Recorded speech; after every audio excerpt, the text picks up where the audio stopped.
I don't know what they might put us at, but I want to be the highest ranked team in the rankings. No, I definitely. What's your case for being the highest ranked team? Just the way we work, the way we prepare, the way we separate ourselves from other teams, the chip we have on our shoulders is just a standard. But I just really think, this team is going to learn from this today. They're going to take things that we did bad, grow from there, get better from there, help us catapult ourselves into the playoffs. What will it mean if you get the opportunity to play another game at Beaver Stadium? I mean everything. 5 more minutes, guys.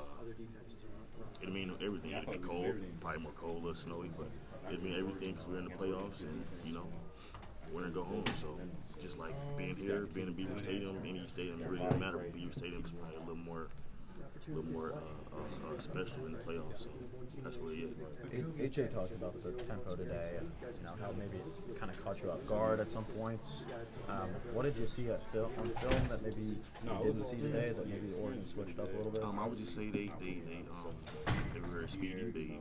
They did definitely tempoed us, but we made some corrections and got on point with play calling in certain plays. And I feel like we definitely turned it around from when they were very tempo-ish. Don was telling us that Coach Connor after the game saying still has a chance to write some script and how they're going to be remembered down the line. Were you present for that? Oh, yes. What was your takeaway?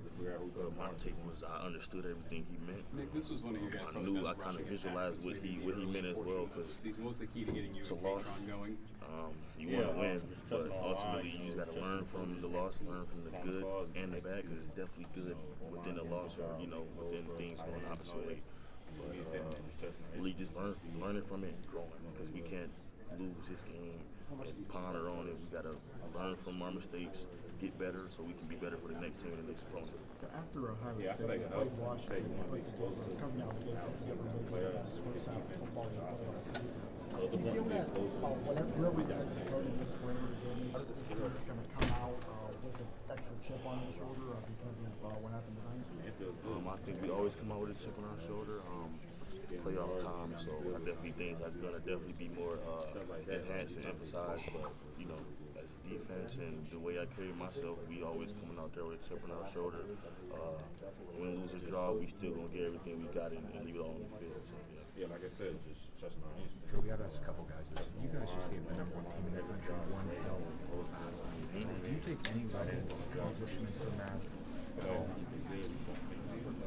I would just say it was one of the most classic games I've been a part of. A lot of great players on my team, a lot of great players on Oregon.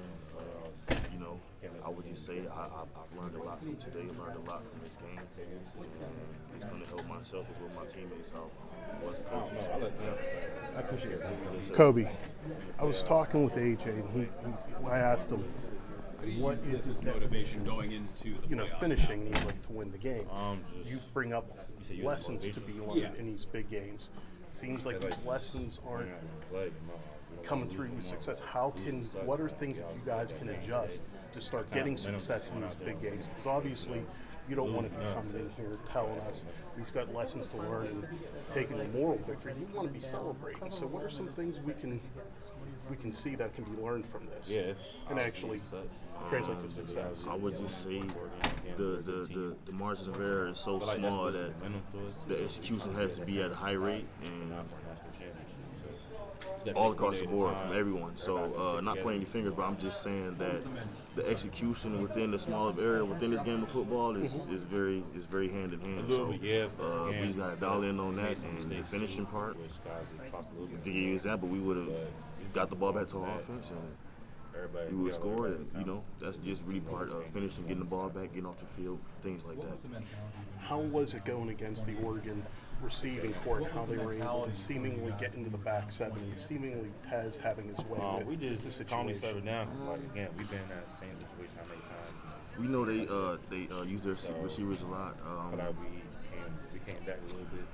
I want to say they kind of found a strength. I would say, they're the better team. Thank you. What was the challenge with their tempo that they were running, especially early on that first half?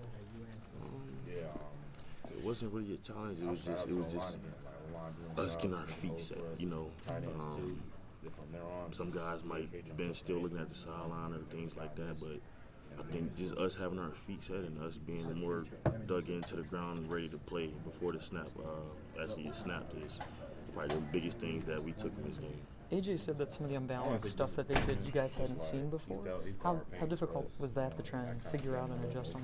It wasn't really difficult, you know, because like sometimes when you see things you don't see before, you kind of revert back to the scheme and your job, and we just had to make a couple alterations on the sideline and correct that because we haven't actually seen that. Yeah. So I would just say we made those corrections, and you know, play was better, but you know we didn't come out on top today. And we all